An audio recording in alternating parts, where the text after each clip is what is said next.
खुलुमबाय गोजोन फुंबिलिनि गासैबो बड'लेण्ड बुब्लिनि अनसायगिरिफोरखौ बरायग्रोबाय। दिनै 31 जुलाइ शुक्रबारनि फान्जामुथिखौ फरायथिनो लादों आं रबिन बसुमतारिया। फान्जामुथिनि गिबियाव दं मेष राशि। आसा खालामनाय मिजिंफोरा जाफुंनो हागौ, गोसोखौ मोजां मोनगोन। वृष राशि। हरखाबैनो माबा मोनसे जानो हागौ, सांग्रांथि थानांगोन।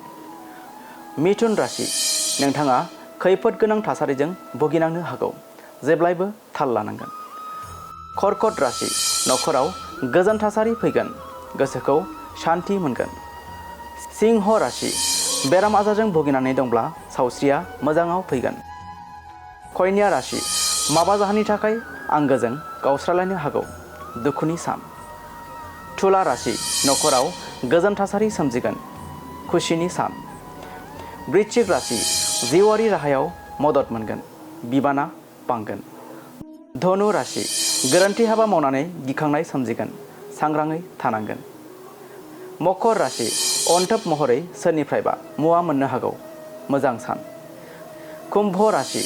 माबा बाथ्राखौ लाना सोरजोंबा दान्थे बिदान्थे जानो हागौ, गोसोखौ हमथानांगोन। आरो मीन राशि।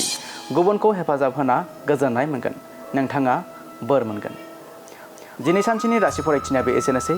आसा खालामो नोंथांनि दिनैनि साना मोजाङै मोजां थांगोन, बेखौ बड'लेण्ड बुब्लि नखरनिफ्राय मिजिंथिबाय।